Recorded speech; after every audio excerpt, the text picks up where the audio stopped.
welcome our resource person, and of course, the Climate Social Forum and Dr. Domenico Vitreo. So, thank you for this. Make this opportunity for our students and teachers and faculty members for getting this knowledge by this webinar about the energy conservation and, of course, the proper utilization of energy, renewable scope of renewable energy. These are very needful for our climate, future climate. So I'm requesting Dr. Domenico to introduce this our resource person, honorable resource person, and please start our webinar. It's a very much opportunity for us. So working with you and our uh, respective resource person. Thank you, sir. Sir, Thank you. please start. Thank you, Professor Mukerie. And I will be brief. I will just introduce our speaker of today. The topic of today, as mentioned, is energy. And I had the pleasure and the honor to introduce you Adedeji Adetoji from Nigeria.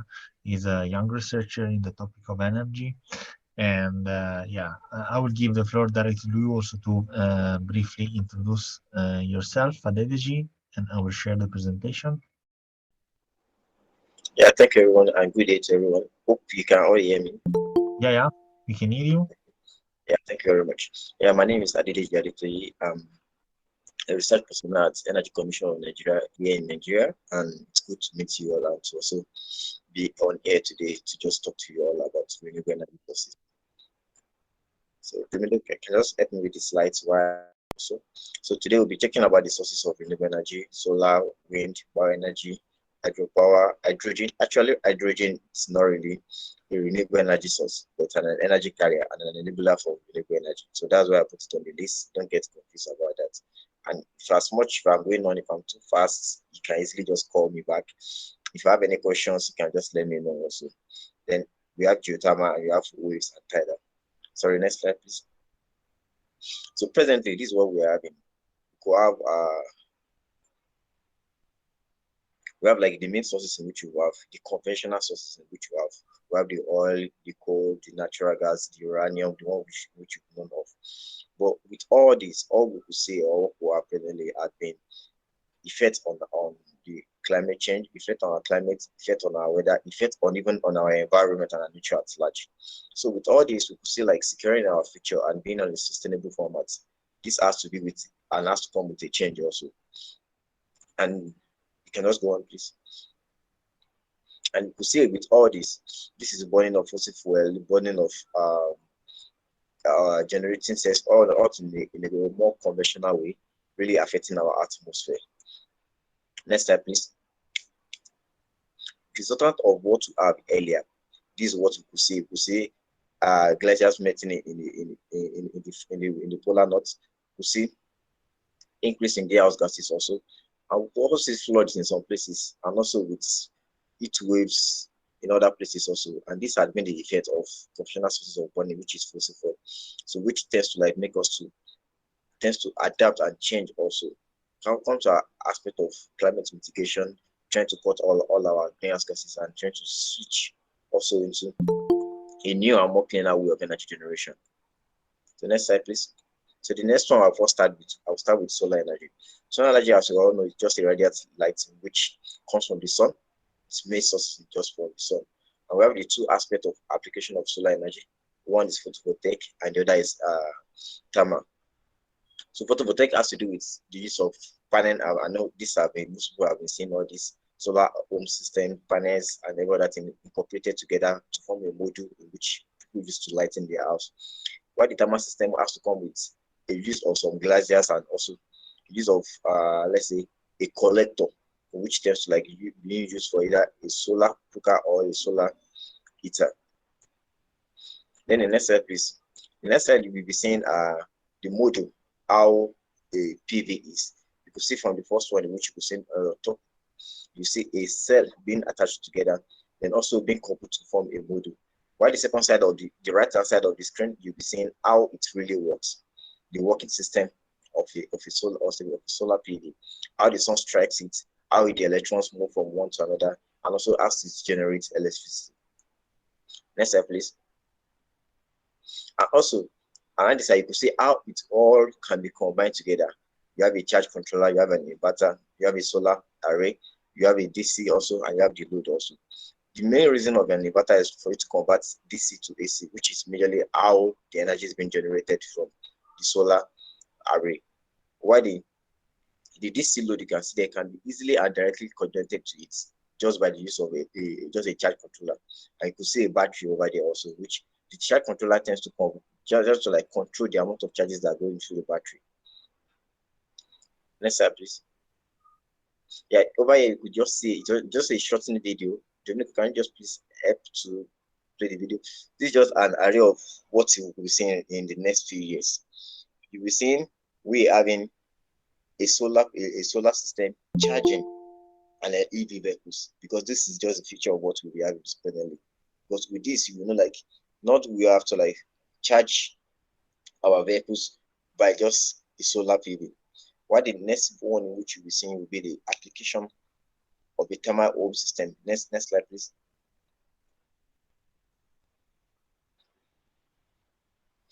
What? Yeah, we'll be seeing an application of a solar home system, which this is a thermal system of this in which the collector tends to collect it, then it's being used for electrical generation. Then next, I'll be moving on to the wind. Wind is just a wind power is just next slide, please, Dominico. It's just we're using the flow of air to produce energy. This can easily be done by having a wind turbine, and we have two types of wind turbine. We have the horizontal wind turbine and we have the vertical part of wind turbine also. Whenever a wind or a moving out air at the outermost atmosphere hits a turbine, it causes a rotation of the turbine, and then even that we're having energy being generated through it. Next slide, please. It's just like a working principle of a wind energy. You see at the top right, you see the wind being blown, then it's being connected to a turbine in which it rolls as it blows, then which generates electricity. Then I'll be moving on to bioenergy. Please, next slide, please. Bioenergy, as you all know, it's being produced by organic matters and also recent living plant also and waste. This can easily be generated within our municipal, just being generated by our municipal waste and also on our agricultural waste also. It's mainly found around us. This doesn't really have to do with a large sum of technology coming together. This can easily be done by either of our waste, be it on our food, be it on our agricultural produce, be it even on animal waste, even human waste can be used as a means source of bioenergy. Which other bioenergy we're having a biogas system and we're having a biomass food stocks also. Next slide, please. From here, you could see an exemplary way of which we can merely utilize bioenergy, be it the composition of gas, be it also the composition of what we have as our normal waste in generating a bioenergy. Then from there, I'll be moving on to hydropower system. Next slide, please. An hydropower system which you have is being considered as energy which we get from either a moving water. And there are two types of hydropower system. We're having a full one, which is a large scale system, and also a mini one. We still have a pico one also. And this can easily be used. It's just like it's most renewable energy system in which we have presently, which can easily be used for production of energy without little emission. It comes with a minimal little emission of greenhouse gases. And just why it has been one of the most sustainable way of renewable energy system. And that is the working principle. You can see the water moving, they're moving the turbine through a penstock down from the edge down to the penstock. They're moving the turbine, then generating the energy. That's what we have. Then the second image in which you'll be seeing has to do with. We can go to the next page. Next slide, please. Then yeah, from here you can see just a mean amount of water here just for the intake of it to generate electricity also. Then I'm moving to hydrogen, as I said earlier. Next slide, Dominico. So hydrogen, as we all know, has to be like a energy resource in which you do, and which complement also the storage of renewable energy that we have presently at us. And this has been our main form of hydrogen. Then next slide, please. Yes. You can see here, you can see an electricity system in which water is being split and is being used for renewable energy purposes by hydrogen. And the second phase by your left hand side, you see how it's been done. Then the next slide, please, Dominico.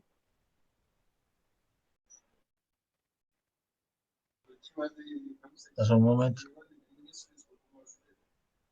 Yeah, you can see a geothermal energy system here.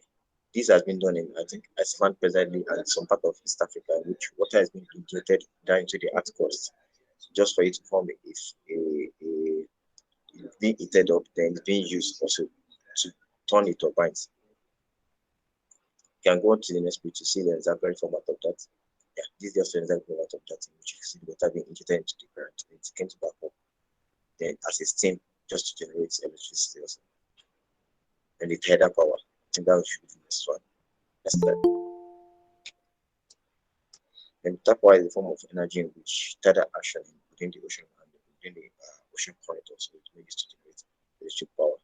And this can fall by the traditional pull of the moon and of the sun, which is being used.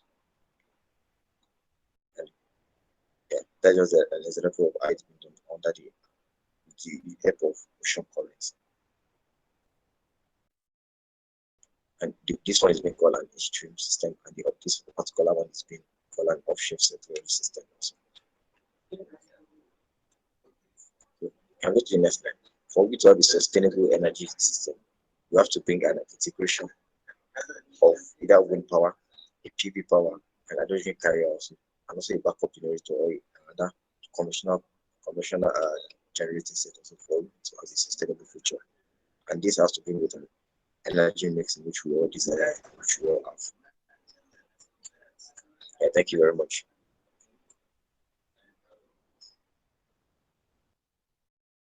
Okay. Thank you so much, Adedeji, for this amazing presentation. We have like a wide overview of all the types of renewable energy. So before that, Adedeji, will go, I want to open the floor eventually to question and comments, and I will give the floor to Professor Mukerie first, and then if there are questions for Adedeji, please.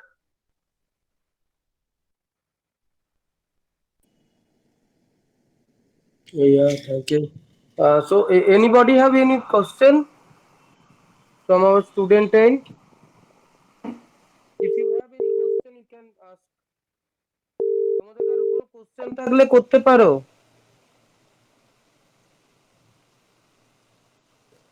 No, I have a question, sir. Can I ask? Yeah. Sure, sure.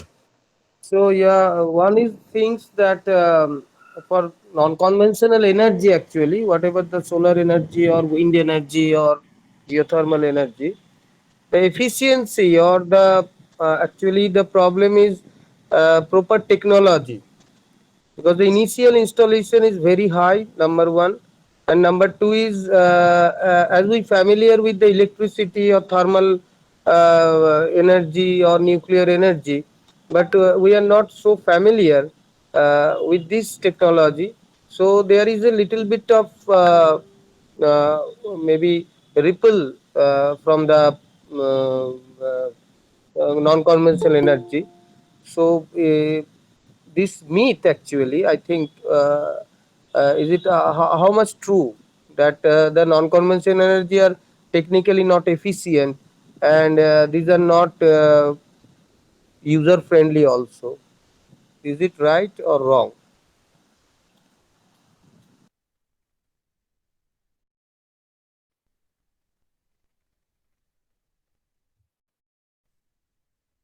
So for Adedeji, the question was if the non-conventional energy are non-efficient. So someone say that these non-conventional energy are non-efficient, and also we need a proper technology for do that. So I have an opinion on that.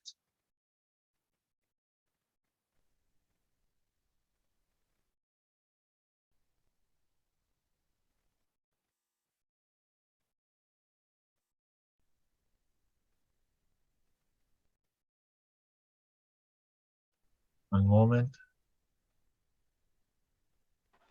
Sorry, Domenico, can I take that again? I could barely hear the question earlier. I'm having some interference in my network.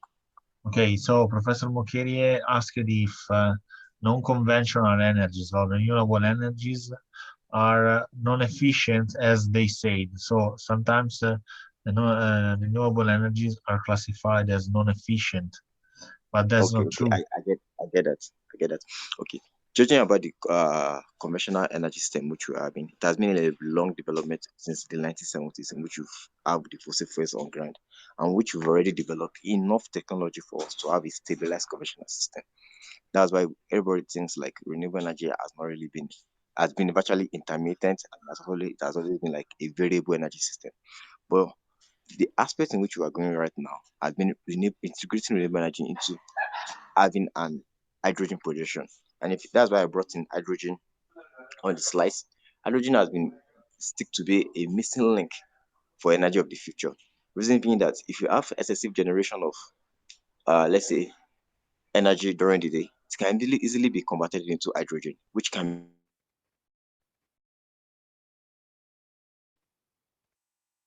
be used for storage and electric generation. Thank you. Thank. Goes Ah, sorry. Please go ahead.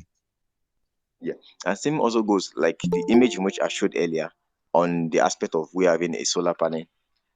We could see through the use of electrolysis, it can be easily be used just for us to split the water, which is also a very source of energy which we're having around us, to have oxygen and also hydrogen, which doesn't really affect the atmosphere.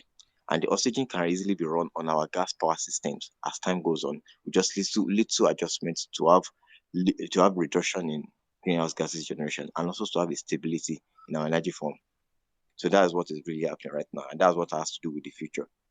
Quite all right. Renewable energy tends to we know how there's a limitation towards it. Sun shines during the days, wind also blows just merely at night. So there's always like a limitation in it. But in stabilizing this limitation, that's why we're having hydrogen right now.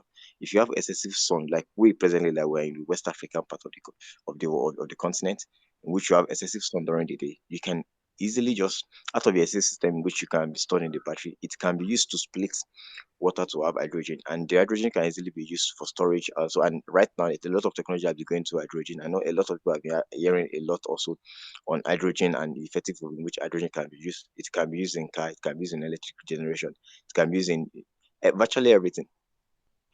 So I think that clarifies it all. Thank you very much, Adedeji, for this like super like on the spot question. I think we get several information on that, and also on the role of hydrogen that now is a new form of vector of energy, as you explained. And it's very important. It's very important, and also a rising technology.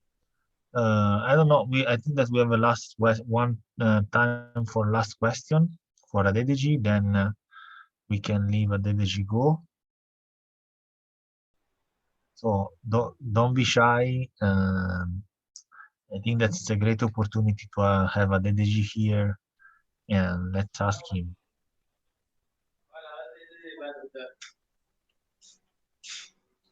So have you ever seen before like these different types of energy? So which one you were more familiar with? Any of you? So it's just a general question.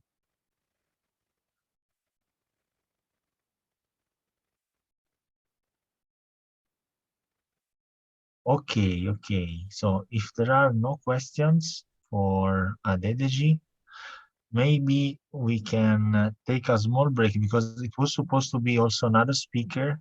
I don't know if Ray. Yeah, Oh, sorry. maybe Maybe if there's no question, if they have any part in which they need clarification also, they can Sure, easily just maybe just talk about it now, and we can see it the way in which we can easily explain to ourselves and get everybody on board. sure.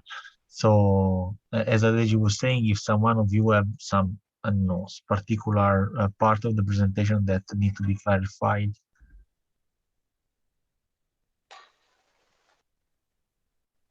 let's take the chance now. Oh, Roy, if you want to, yeah, go ahead, go away. Roy, take your turn eventually if you want to, like, ask.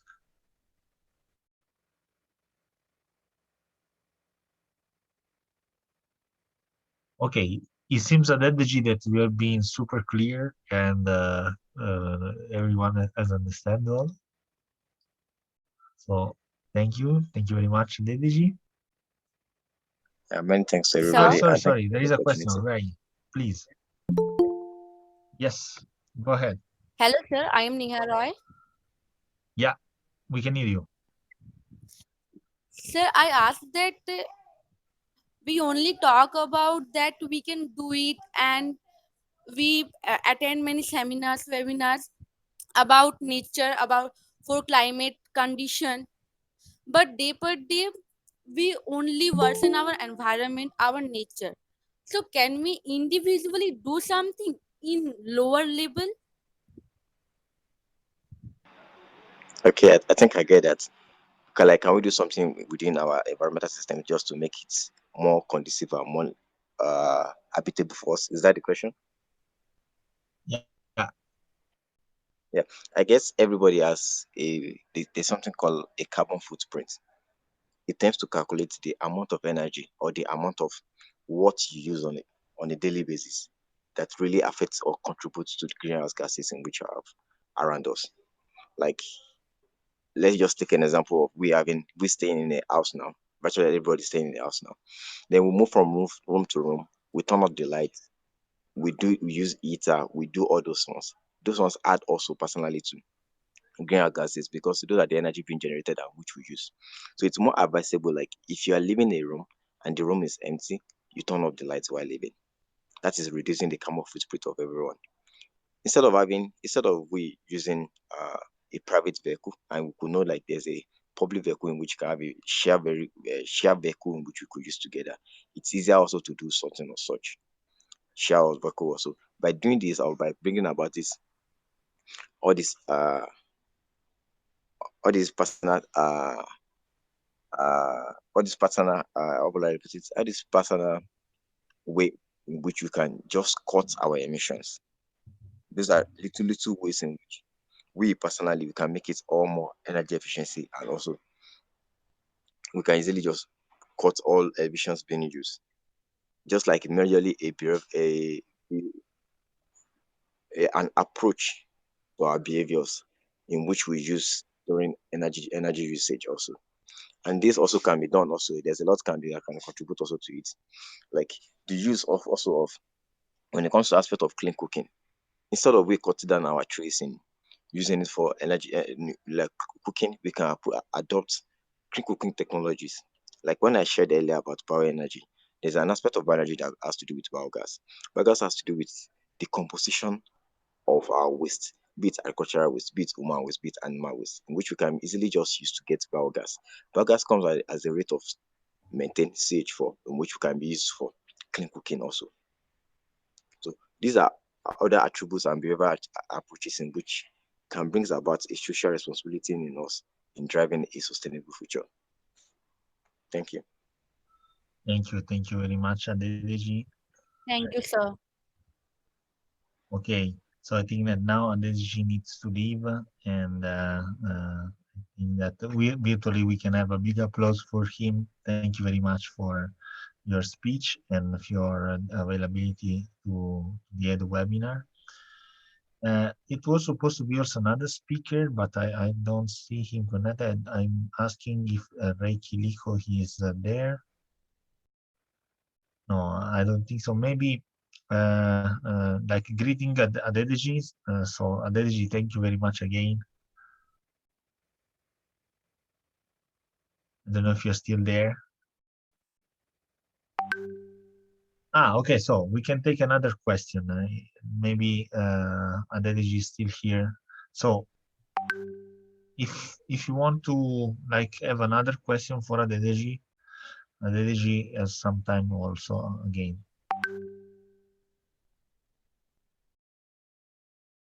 I don't know uh, if there are any other. Ray has make a really good question.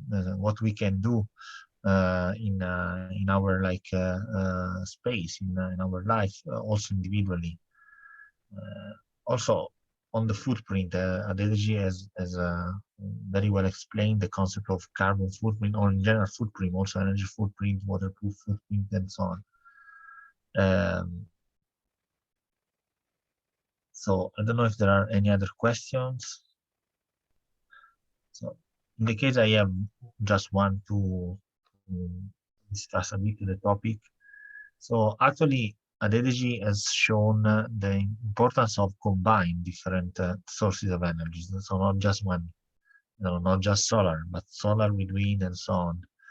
And for example, here in Italy, they are raising a lot the energy communities. So groups of sources of energy that are supplying several houses, several users, and so on. I don't know. Also in Africa, I think that this kind of way is going to spread. What's your point, Adedeji, on that?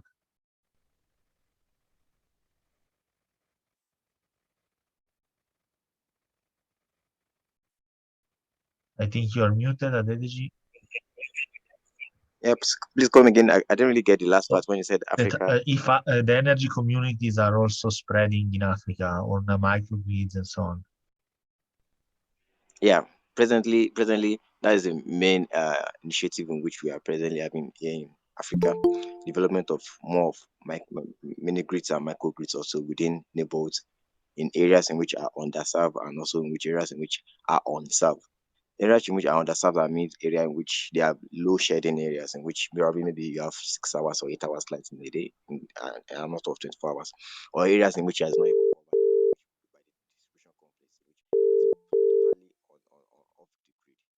Those are areas in which mini grids are coming on board presently now, and you could see them having. We could really have a lot of technologies, especially in the aspect of solar, because virtually all areas in Africa is being allocated for with solar, with sun actually, and solar energy.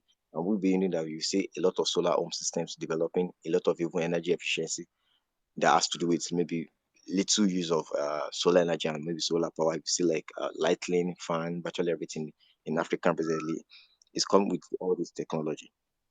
So that's another aspect in which you could just really adopt also, like aspect in which obtaining an energy efficiency electronics and appliances also within our homes. By that also we can really just help our environment and also be of greater help at large. And also we can see adopt some approaches aside. I think I've talked about clean cooking, I've talked about behavioral approaches to movement, which is transport. Then we could also, I just recently talked about appliances also which we use within our house. So these are ways in which we can easily within ourselves tends to like help our environment also. Thank you. Thank you very much, Adedeji. Yeah, thank you very much. Okay. So maybe we can take another question, and after that, maybe we can take a break and wait for the other speaker. But before the break, if there are any other questions.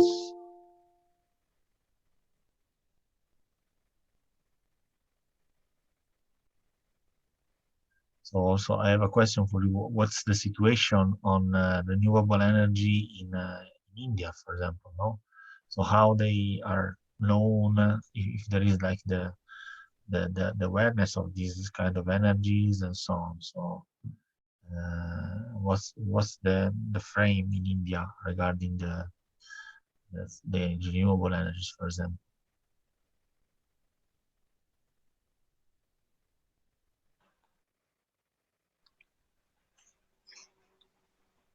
Indian statistics is being regarded as a developing country. as well as also Nigeria also, which has a lot of aspects and difficulty to do about clean cooking and integration to the grid also. Same thing which Nigeria, in which I am presently, is facing. So in securing and helping with all of this, there's a way in which we adopt to things, and that's where renewable energy comes in. There's one big institute in India, I think it's called University of Renewable Energy, in which has a lot. The main university, even as it stands, is practically been virtually all energy generation within the university is being done by the renewables. You will see from solar power systems to thermal systems in which you can easily get hot waters for your cooking and virtually eating of anything you're doing. And also integration of wind farms also coming on board, and also use of bioenergies. These are aspects in which people are really developing and it's really going more far. And you see aspects in which people has a lot of solar home systems coming on board also to help with lighting and also with other aid of things also. And Indian, as we all know, has a large variable of what's it called, agricultural produces in which can really be decomposed to have biogas in which can really be used and consumed within the house. So those are the things in which practically are coming on board. A lot of mini grids also are coming on board with the help of Arena. I think I read about some integrations in which you are doing with the University of Renewable Energy, which you are having in India.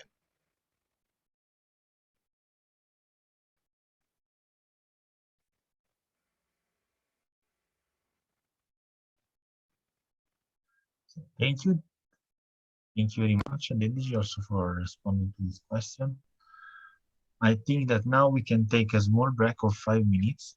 And also we are assessing if maybe the speaker has had some problem or so on. Eventually, if you agree, Professor Mukerie, we can also like make another round with the other speaker, but let's maybe wait 5 minutes for break and then we can come back on the lesson.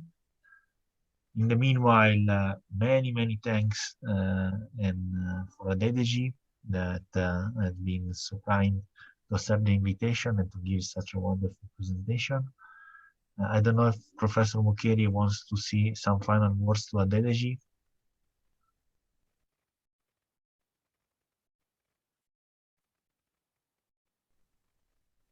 Professor Mukerie, I don't know if you are there.